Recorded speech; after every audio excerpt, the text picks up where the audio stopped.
What's up guys, it's me, Mad Samurai 84, here for a super late edition of my PS Plus Plays videos for August 2022.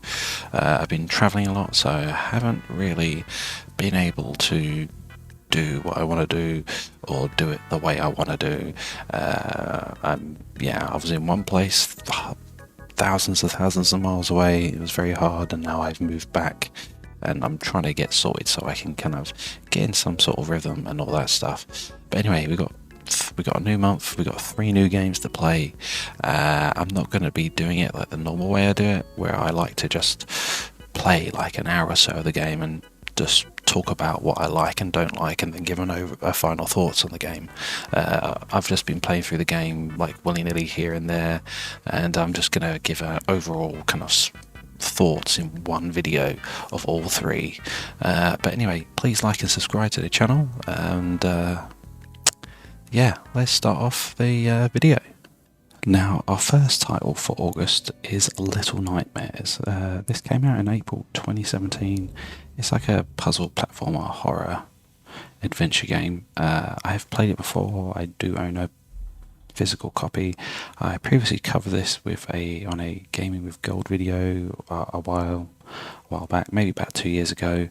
But I have to say, playing it again, it's an excellent game. It's such a fantastic experience to play. Everything from like the amazing character design to the well-crafted soundtrack brings a very pulsating experience. My only issue is with some of the platforming is that you can sometimes easily fall off and die because of how the gameplay is and a bit of the level design. But you shouldn't let that put you off a really great game. I personally think like this probably would have been better off if we had got Little Nightmares 2, because I would really like to play it. I haven't played it at all. But I personally do hold this game quite highly. It only has a couple of flaws, but this game is a wonderful experience, where its main problem is that it's over pretty quickly, with it probably taking 3 to 4 hours to finish. When you look at its Metacritic, it sits at 78 with a user score of an 8.1, so it's pretty good. And if I was to give a game score, I'll give a solid thumbs up for this. An offering score, I feel like I have to give it a quarter of a, because it's quite old and they should have given us The Little Nightmares 2. Now, our second game for August is Tony Hawk's Pro Skater 1 and 2. We got the PS4 and PS5 version. The PS4 version came out in September 2020, and the PS5 version came out in March 2021. Basically, these are just remakes of the old originals, really. I grew up playing them on the PS1, and I loved them both. I thought they were excellent. So this is excellent value with them remaking of 1 and 2. The game, it looks nice on the graphic side, but it's not overly impressive. On a PS5, when you kind of play with it, you think you would want it to look better and luscious, but it doesn't. And I think the main question is like, is it as good as I remember? Yes, it is. But let's start off with the controls. The controls, well, I'm not feeling comfortable with them playing it on the DualSense, and using the adaptive triggers and the feedback you get when you're trying to do a switch, when you revert, it doesn't feel that comfortable.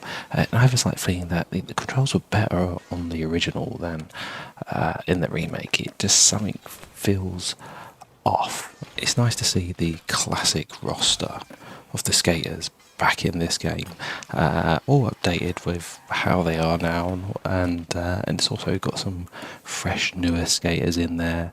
It really looks amazing to have the old gang back, as they say. But I think one thing I've kind of noticed in this game, which has been bugging me, is the stat points. They feel like they don't really do much compared to the originals. Like I've maxed out like my manual stat, and it feels like I can't balance for more than a couple of seconds, and or anything. It just feels like it's so hard to actually pull off any decent combos at all. Like I used to be able to smash it in the original, but now it just feels like they've taken away that fun. But I have to say, the maps are obviously look much better, but I do feel like the maps are much better on 2. Playing the maps on 1 are still good, and they give that a burst of nostalgia, but you know, they're not as good. You know, they're just there with a better coat of paint, really. And also, one thing that has been annoying me is like certain objects on maps aren't like highlighted that well, so you can be a pain to find them. You didn't really have that issue in the originals. But one of my main issues, I was always wanting to get off the board. I love the Underground series with the added ability to move around off the board, and I found that so much fun. But yeah, it gets quite annoying, really, because you always want to jump off. Overall, it's a great package, but I feel like they have just remade the graphics of the game and haven't tried to enhance or make the game better in a way, even though they were great for the time. I feel like it's not as good as the originals, as per se. They've just made it look better. I feel like the stat things, this some of the stats don't seem like they're kind of working like the original. I used to be able to get a nice manual in and get a nice grind in. Now I'm feeling like I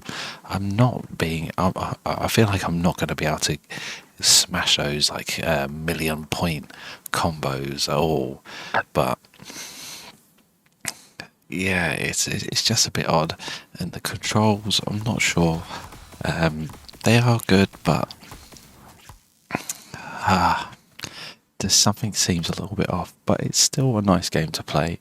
But being able to play these games with a fresh new coat of paint is nice, and hopefully Activision kind of pulls their fingers out and kind of really does the right thing and does a remake of 3 and 4, really, because they're the best ones really of the series. They were so much better, and I really hope that they kind of probably look at doing the Underground series, because I actually quite enjoyed the Underground series, and I wouldn't mind actually they probably remade most of the games in the series, apart you don't let's not talk about Tony Hawk's Pro Skater 5, because that was just an absolute trash and should be put in the hole with all the copies of ET. But it is a good game, but it's seeming like it's missing some enhancements or something to make the game better.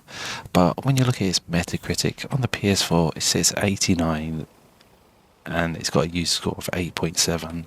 The PS5 Metacritic is a 90, but that's got a lower user score. It's got a 7.2.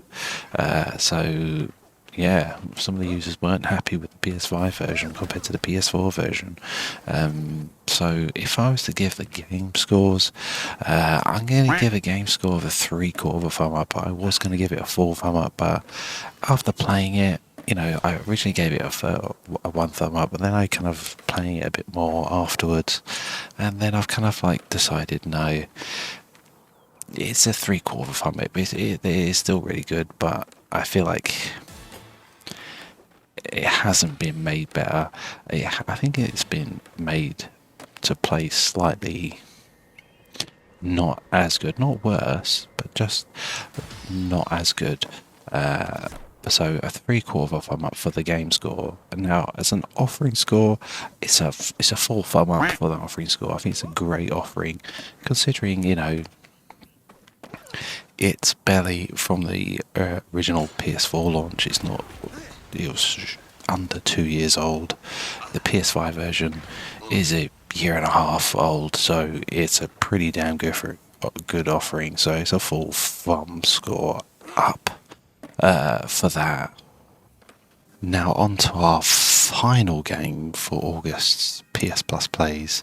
It's a series that I am a big fan of, and we've got Yakuza Like a Dragon. It's their 7th Yakuza game in the series. If you've never played any of these, God, they are something special. Now, the PS4 version, we've got a PS4 and a PS5 version. The PS4 version came out in November 2020. And then we got the PS5 version in March 2021. So it's not an old game. It's more or less a bit like Tony Hawk's game. It's a pretty new offering. But I've been playing this series since the first on the PS2, and I love the series very much. I've just enjoyed it. I've played all the Western games, and it's a very, very fun game. Definitely not for everyone. It pretty much keeps like to the core Yakuza gameplay in a way of just how you kind of go about your thing. But the big change in this one is the combat, with them opting for a turn-based style instead of the accustomed real time, which I love. The real time, I love like grabbing a sign and using a special to smash some punk in the face and all that stuff. But this real time combat, it works very well, but I do love the original style over it. But I can understand why they did it, to bring something new and different to the series, to kind of like give it a slight little twist, while also separating the Kiru saga with the new character Ichi story. While it kind of slows the pace of the combat down ever so slightly, it's still quite enjoyable. But being able not to just grab anything there willy-nilly around you to use as a weapon is a bit of a disappointment. Another little weird thing I kind of noticed, it starts like when you kind of like get in game, it starts like at the end of the year 2000 when you walk into one of the arcades, because they all know you've got all the arcade machines in these games and you can play old Sega arcades. They've got this I don't know why, but they've got Virtual Fighter 5 on the arcade in there. Virtual Fighter 5 didn't come out until 2006, so that was a bit of a ball drop. And I always quite like playing the mini games, really, but I feel like the arcade games, they've kind of rehashed them. They haven't like added anything new to it, which is a bit of a disappointment.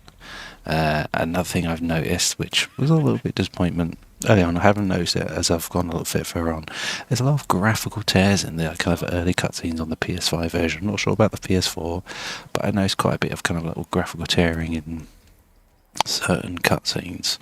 But I have to say that he's got a great voice cast. Now they've kind of, after the Judgment series, which I have enjoyed, where they've kind of put English language back into these games, because they only did the English language in the first Yakuza game, and I don't think they put it in the second Yakuza game, if I remember correctly. But yeah, they've put it in, and it's a great voice cast. And I have to say, Kamurocho has never looked so good in the night. It's got great lighting effects on the sides when walking down the streets. It looks great. But one thing I did notice, and it's not going to be a spoiler, if you've played like some of the original Yakuza ones and you haven't played this, the story kind of starts a little bit too much like Kiru's, where Ichi goes to prison for a murder he didn't commit, so there wasn't much originality in that thought. But it's pretty much very much like the same game for the series, which I'm not complaining about. I love the Yakuza series, bar the new combat on RPG elements they've kind of put into like the character development and all that stuff, which is fine. It's fine. I'm happy with that.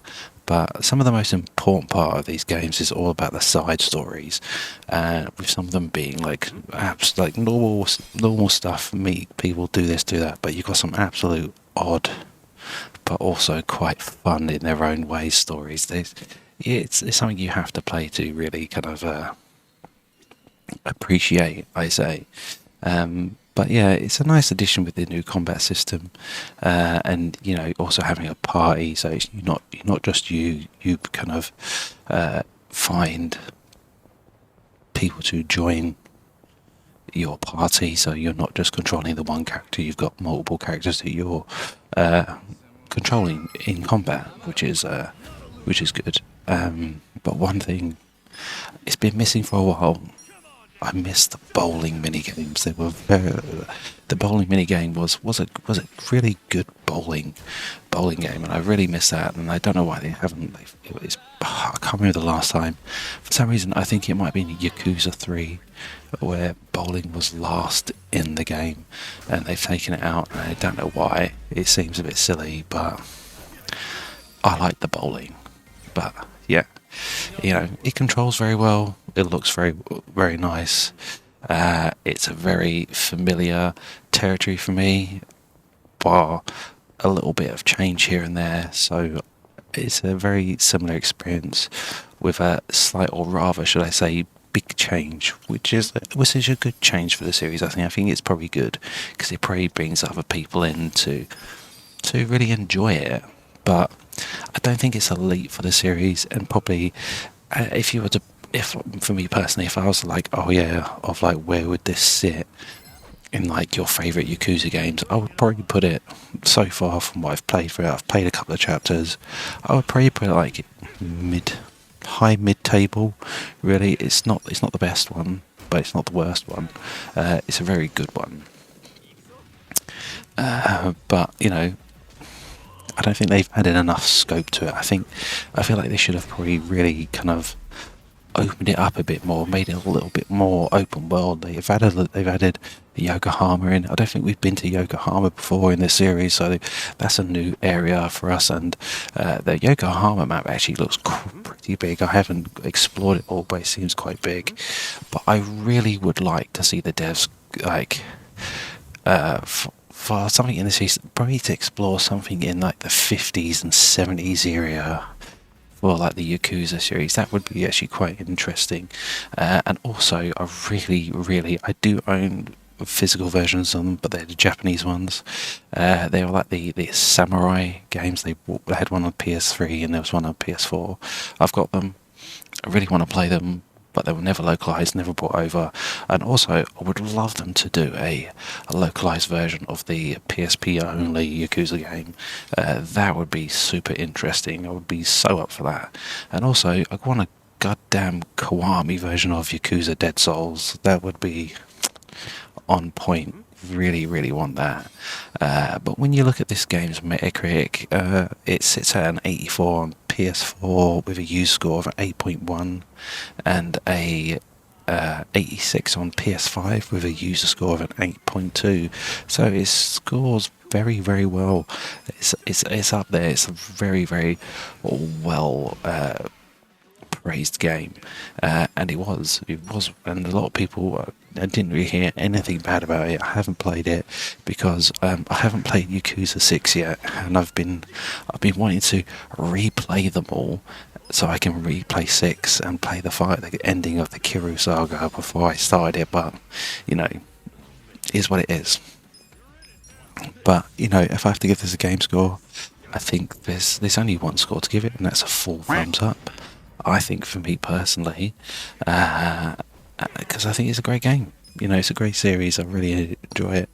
And an offering score, well, it's we've got a game that only came out not even 2 years ago, really. So I think that's a really good offering. Very well scored game, very good game. So offering score is all full thumb up for this. So it's I think it's definitely worth your time playing this game. And if you've never played any of the others, I don't think it's too bad. Really, I think you can jump in this not without having to play the previous ones, because it's a new story, new set of characters. So I don't think it kind of it hurts you jumping into this game as your first Yakuza game. Now we've gone through all the games. I've given my game scores and my offering scores for each one. So now let's give a look at overall for the month, really, and kind of look at that. So first off, we had Little Nightmares, great game, really enjoyed it. Played it ages, but I wish they'd give us Little Nightmares 2. I gave that a game score of a full thumb up and an offering score of a quarter of a thumb up. And then our second game was Tony Hawk's Pro Skater 1 and 2.